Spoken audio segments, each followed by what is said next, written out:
सार्वजनिक ज्यावेळेस आपण पूजा करतो, प्रार्थना करतो, तर सार्वजनिक पूजेमध्ये, प्रार्थनेमध्ये परमात्मा प्रगट होत असतो, ईश्वर प्रगट होत असतो. देव मंदिरामध्ये का प्रगट होतो? त्याचं कारणच हे की हजारो लोक तिथे येतात, आपली भावना ओततात तिथे, आणि ती भावना अर्पण केल्याने त्या ठिकाणी परमात्मा येत असतो.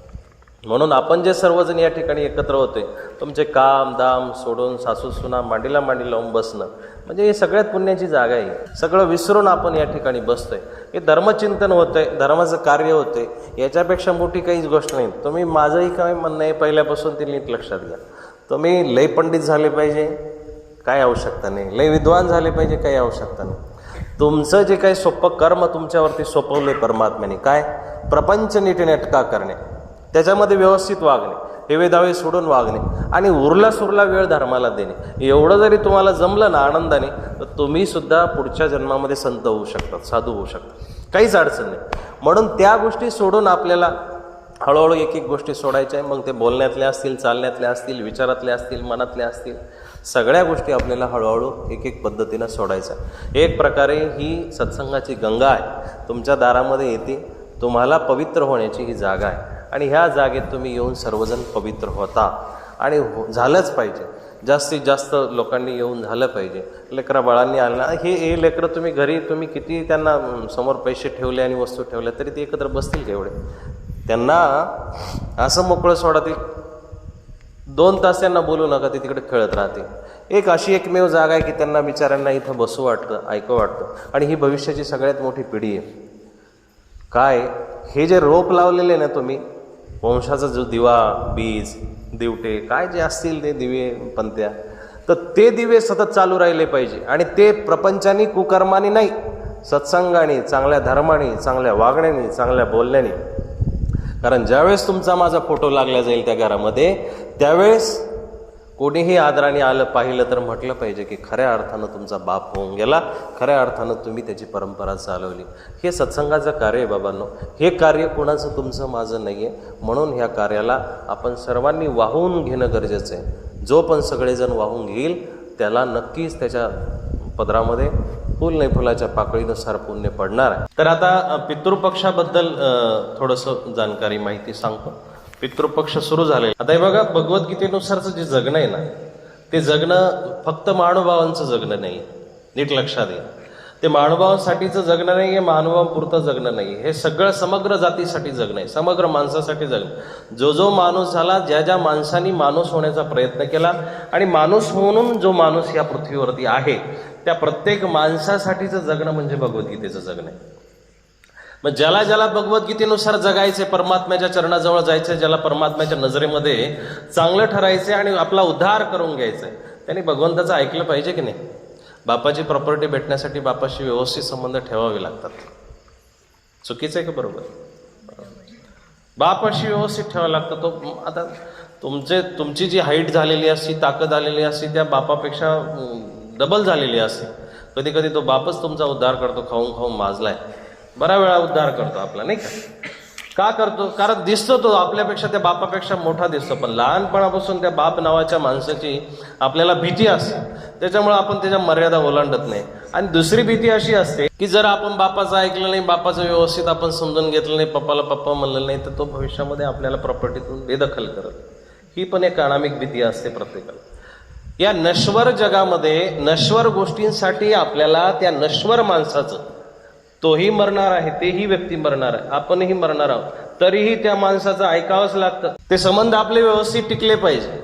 आपल्याला बापाने आपली संतान मानली पाहिजे, पोरगा मानलं पाहिजे, आणि पुढची प्रॉपर्टीचा वारसा कदाचित कमीत कमी थोडासा दिला पाहिजे.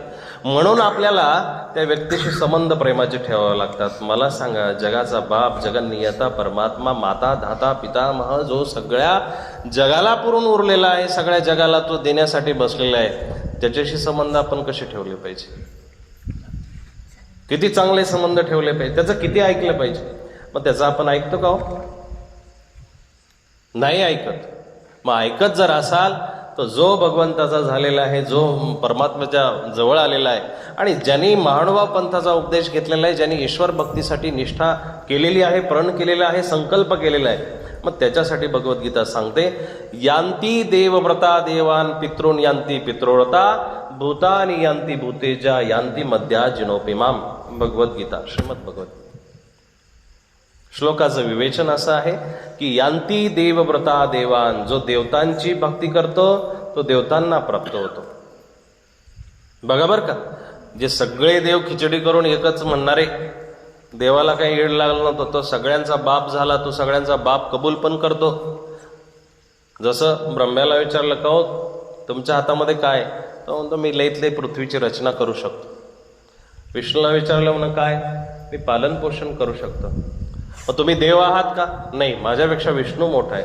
विष्णूला विचारलं तुमच्यापेक्षा कोण मोठं, म्हणा शंकर मोठे.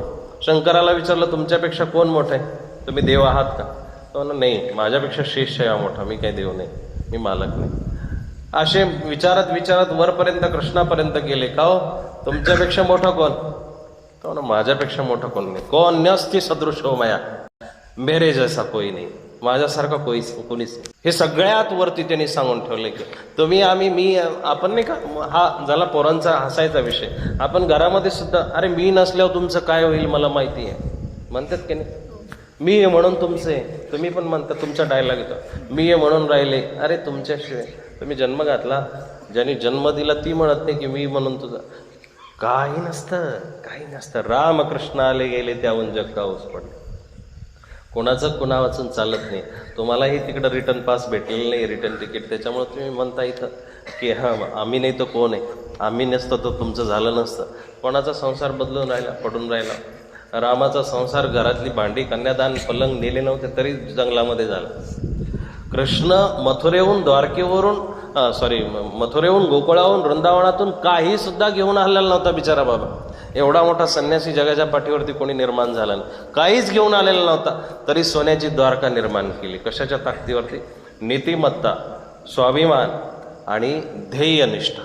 कृष्णाकडे माणूस म्हणून जर तुम्ही बघितलं तर तुमच्या लक्षात येईल, त्याच्यासारखा एक माणूस म्हणून जगलेला प्राणी जगाच्या पाठीवरती तुम्हाला कोणी सापडणार. त्याच्याकडे देव म्हणून नंतर पहा, देवबाप्पा नंतर पूजा. आपल्याला ज्या ज्या गोष्टी कठीण व्हायला लागल्या ना, ज्या ज्या गोष्टी आपल्याला त्रासदायक ठरायला लागल्या, त्याच्यासारखं वागणं जमत नाही, त्याच्यासारखं बोलणं जगत नाही, त्या त्या गोष्टीला आपण जगाच्या पाठीवरती देव करून टाकलं. बरोबर आहे, त्याला देव करायचा प्रयत्न केला. कृष्णाला देव करू नका.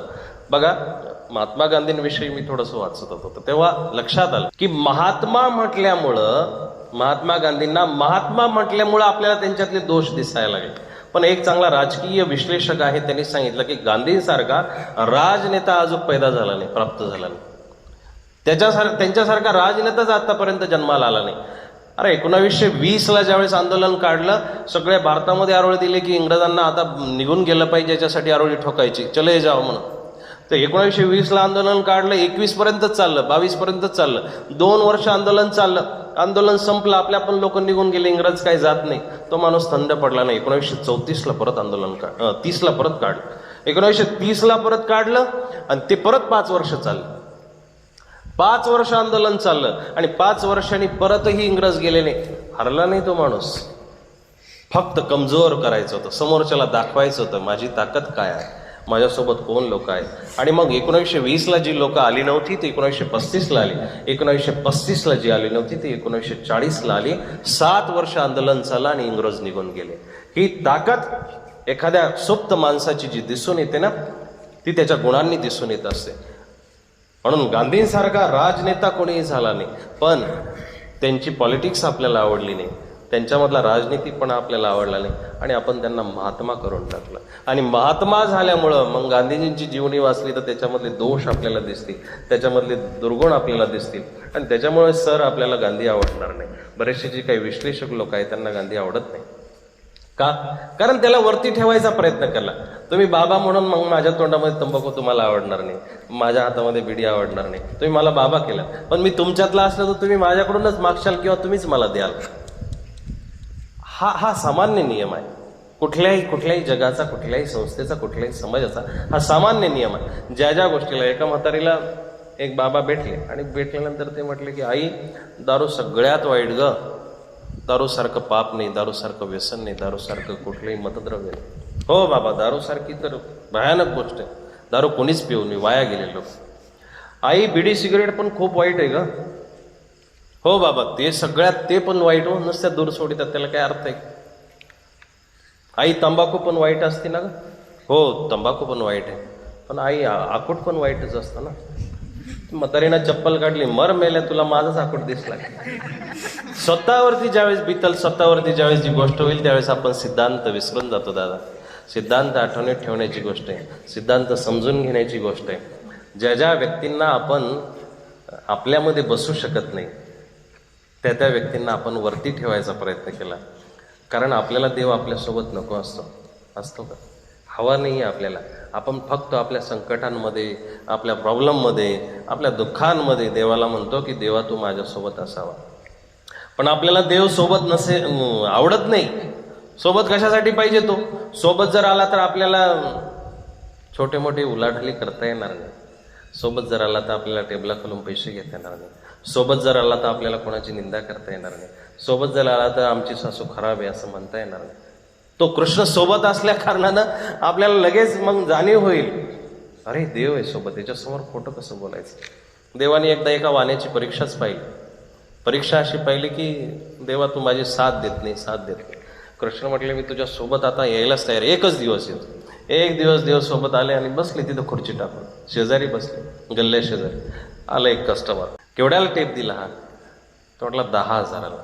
लय महाग होत आहे हो, 10,000 रुपये कुठं किंमत असली पाहिजे याची तर 9,000 असली पाहिजे. व्यापारी काय म्हटला, 9,000? अहो 9,000ला मला आलाच नाही, 9,000ला मला तर येतच नाही हो, खिशातून कसं काय घालणार मी? मला मोजून तो 9,500ला आलाय, 500 रुपये मला वर येते. आता कृष्ण शेजारी बसलेले आहे तिथं. अरे कृष्ण त्याच्या कानामध्ये हळूच बोलले, अरे तू तर त्याची खरेदी 4,500लाच केलेली आहे, तू वरती 5,000 रुपये कमवू राहिले. देवा थोडस गप्प बसा, धंद्याचा टाइम आहे, दोन्ही खराब करू नका. देव चालेल का आपल्याला सोबत? आपल्या प्रपंचामध्ये आला देव, जर आपल्या सोबत आला तर कसं जमेल? म्हणून मग आपण देवाला मंदिरामध्ये ठेवलं, देव्हाऱ्यामध्ये ठेवलं. देव आपल्याला सोबत आवडत नाही. ज्या ज्या माणसांनी, ज्या ज्या समाजांनी त्यांच्यामध्ये हस्तक्षेप करणारी जी जी इष्टदैवत होती, देव होती, त्यांना बाजूला ठेवून दिलं. देवाला बाजूला ठेवू नका. देवाला आपल्या जीवनामध्ये उतरायचं. देवाला जोपर्यंत आपण आपल्या जीवनामध्ये उतरवणार नाही, जवळ पाहणार नाही, तोपर्यंत आपल्याला देव समजणार नाही.